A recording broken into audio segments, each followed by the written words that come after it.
Hello students, एडोबिला point channel में आपका स्वागत है। आज हम करेंगे क्लास 9th के सामाजिक विज्ञान भूगोल की वर्कशीट नंबर 75।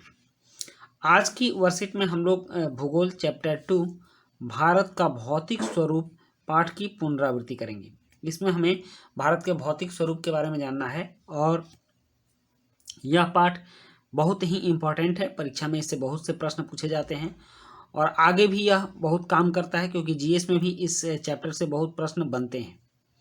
तो यहाँ जो प्रश्न दिए गए हैं, इसमें कुछ 1 नंबर वाले प्रश्न हैं और प्रश्न 6 स्रोत आधारित है। इसके बाद 7, 8, 9, 10 लॉन्ग आंसर प्रश्न है। तो सबसे पहले हम इस स्रोत को पढ़ लेते हैं, उसके बाद सारे प्रश्नों के जवाब एक बार ही देंगे। उत्तरी मैदान 3 प्रमुख नदी प्रणालियों सिंधु, गंगा एवं ब्रह्मपुत्र तथा इनकी सहायक नदियों से बना है। ये जो भारत का जो उत्तरी मैदान है, इसमें सिंधु नदी बहती है, ब्रह्मपुत्र नदी ऐसे बहती है और फिर गंगा नदी ऐसे बहती है। तो इन नदियों से भारत के उत्तरी मैदान का निर्माण हुआ है और यह मैदान जलोढ़ मृदा से बना है। जलोढ़ मृदा जो मिट्टी जल के साथ बहकर आती है, उसको जलोढ़ मृदा कहते हैं। लाखों वर्षों में हिमालय के गिरिपाद में स्थित बहुत बड़े बेसिन द्रोणों में जलोढ़ों का निक्षेप हुआ। गिरिपाद का मतलब क्या होता है? पहाड़ के निचले भागों में। गिरि मतलब पर्वत होता है, पाद मतलब निचले भागों में। तो इसके बेसिन में, द्रोणों में जलोढ़ों का निक्षेप हुआ, जिससे इस उपजाऊ मैदान का निर्माण हुआ। इसका विस्तार 7 लाख वर्ग किलोमीटर के क्षेत्र पर है। यह मैदान लगभग 2400 किलोमीटर लंबा एवं 240 से 320 किलोमीटर चौड़ा है। यह सघन जनसंख्या वाला भौगोलिक क्षेत्र है। समृद्ध मृदा आवरण, पर्याप्त पानी की उपलब्धता एवं अनुकूल जलवायु के कारण कृषि की दृष्टि से भारत का अत्यधिक उत्पादक क्षेत्र है। उत्तरी पर्वतों से आने वाली नदियां निक्षेपण कार्य में लगी हैं। निक्षेपण मतलब वो मिट्टी को बहाकर ले जाने के काम में लगी हैं और यहाँ निक्षेप करती हैं। यहाँ से जो मिट्टी लाती हैं, गिरिपाद द्रोणियों से जो मिट्टियाँ लाती हैं, यहाँ मैदानों में निक्षेप करती हैं। नदी के निचले भागों में ढाल कम होने के कारण नदी की गति मंद हो जाती है और जब नदी समुद्र में मिलने वाली होती है तो यहाँ पर इसका ढाल कम हो जाता है और इसकी गति कम हो जाती है, जिसके परिणाम स्वरूप नदी द्वीपों का निर्माण होता है और इसके साथ जो मिट्टी बहकर जो लाई जाती है वह जमा हो जाती है और नदी द्वीप का निर्माण हो जाता है। ये नदियाँ अपने निचले भाग में गाद एकत्र हो जाने के कारण बहुत सी धाराओं में बट जाती है। इन धाराओं को वितरिकाएं कहा जाता है। नदी जब समुद्र में मिलती है तो गाद इकट्ठा हो जाता है, इसके द्वारा जो लाई गई मिट्टी है, गंदगी है, वो इकट्ठा हो जाता है, जिससे कि यह कई भागों में बट जाती है और इन भागों को वितरिकाएं कहते हैं। नदी की वितरिकाएं कहा जाता है। तो ये हमारा स्रोत है और इस पर आधारित 4 प्रश्न दिए गए हैं। तो चलिए अब इन सारे प्रश्नों का उत्तर करते हैं। 2 नदियों के बीच का भाग कहलाता है दोआब, दून, द्रोणी, महाखड्ड। तो इसका उत्तर होगा दोआब। 2 नदियों के बीच का भाग दोआब कहलाता है। उसके बाद प्रश्न 2 है, विश्व का सबसे बड़ा आवासीय नदी द्वीप डैश नदी में स्थित है। तो यह ब्रह्मपुत्र नदी में स्थित है और इसका नाम माजुली है। माजुली द्वीप जो है यह विश्व का सबसे बड़ा नदी द्वीप है और यह ब्रह्मपुत्र नदी में स्थित है। अब प्रश्न 3 है, सही या गलत बताइए। सतलुज तथा काली नदियों के बीच स्थित हिमालय का भाग कुमायूं हिमालय के नाम से जाना जाता है। तो यह सही है। सतलुज तथा काली नदी के बीच का जो हिमालय का भाग है वह कुमायूं हिमालय के नाम से जाना जाता है। प्रश्न 4 है, गोवा के दक्षिण में स्थित पश्चिमी तटीय पट क्या कहलाते हैं? कोरोमंडल, कन्नड़, कोंकण, उत्तरी सरकार। तो आप देख लीजिए, ये जो भारत का प्रायद्वीपीय भाग है, यहाँ पर गोवा है। और गोवा के दक्षिण में ये जो तट है ये कर्नाटक के बगल में है और इसको कन्नड़ तट के नाम से हम लोग जानते हैं।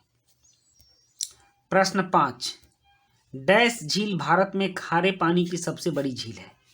चिल्का झील। चिल्का झील उड़ीसा में है और यह खारे पानी की झील है। उड़ीसा में इस झील में पक्षी भी आते हैं, बाहर से बहुत सारे पक्षी आते हैं, उसके लिए भी यह प्रसिद्ध है चिल्का झील। उसके बाद स्रोत आधारित प्रश्न है, उत्तरी मैदान की 3 प्रमुख नदी प्रणालियों के नाम लिखें। तो पहला है सिंधु नदी प्रणाली। भारत का जो मैप है इस पर थोड़ा सा आप ध्यान दीजिएगा, इस तरह का भारत का मैप है,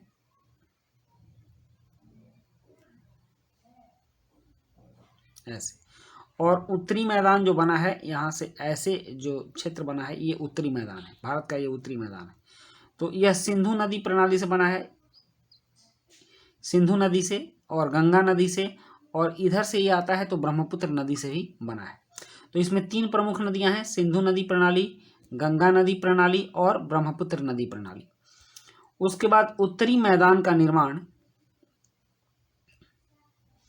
मुख्य तौर पर किस मृदा से हुआ था? जलोढ़ मृदा से। हम देखे हैं कि गिरिपाद में जो अवशेष जमा है इन नदियों द्वारा बहकर मैदानी भागों में आ जाते हैं। मैदानी भागों में नदियां निक्षेपण का काम करती हैं।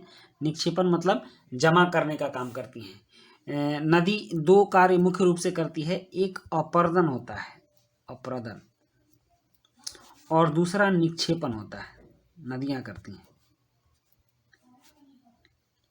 अपर्दन का मतलब होता है अपने साथ मिट्टी को काट कर ले जाना, और निक्षेपण का मतलब होता है नदी में जो मिट्टी होती है उसको जमा कर देना, या नदी में जो भी पदार्थ होता है उन सभी पदार्थों को अपने किनारों पर जमा कर देना निक्षेपण कहलाता है।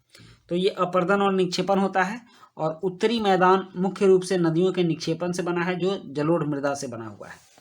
उसके बाद नदीय द्वीपों का निर्माण क्यों होता है? तो इसका उत्तर है नदी के निचले भागों में ढाल कम होने के कारण नदी की गति तथा शक्ति कम हो जाती है, जिससे नदी द्वीप का निर्माण होता है। उसके बाद प्रश्न 4 है, उत्तरी मैदान कृषि की दृष्टि से अत्यधिक उपजाऊ क्षेत्र कैसे है? तो इसका उत्तर है जलोढ़ मिट्टी, पर्याप्त जल की उपलब्धता तथा अनुकूल जलवायु के कारण उत्तरी मैदान कृषि की दृष्टि से अत्यधिक उत्पादक क्षेत्र बन गया है। उसके बाद प्रश्न 7 है, दून से आप क्या समझते हैं? तो इसका उत्तर है मध्य हिमालय व महान हिमालय के बीच पाई जाने वाली घाटियों को दून कहते हैं, जैसे देहरादून। उसके बाद प्रश्न 8 है, खादर और बांगर में कोई 3 अंतर बताइए। तो इसका उत्तर है खादर नवीन जलोढ़ मिट्टी है जबकि बांगर पुरानी जलोढ़ मिट्टी है।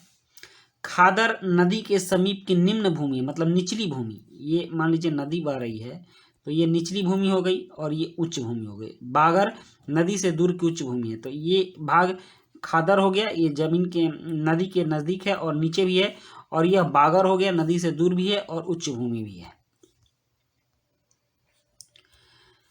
तीसरा पॉइंट है खादर अधिक उपजाऊ होती है जबकि बागर कम उपजाऊ होती है। खादर नदी के नज़दीक रहने से जलोढ़ मिट्टी यहाँ अधिक होती है जिसकी वजह से यह अधिक उपजाऊ होती है, और बागर दूर रहती है इसलिए यह कम उपजाऊ होती है।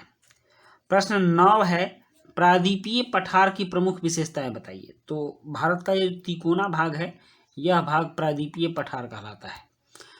तो प्रायद्वीपीय पठार भारत के दक्षिण में स्थित जो 3 ओर से पानी से घिरा है। प्रायद्वीपीय पठार त्रिभुजाकार में है। इसे 2 भागों में बांटा जा सकता है, मध्य उच्च भूमि तथा दक्कन का पठार। और प्रायद्वीपीय पठार खनिज तथा वन संपदा में धनी है। इसके बाद प्रश्न 10 है, भारत की भूमि महान भौतिक विविधताओं को प्रदर्शित करती है। 5 उदाहरणों के साथ इस कथन को स्पष्ट कीजिए।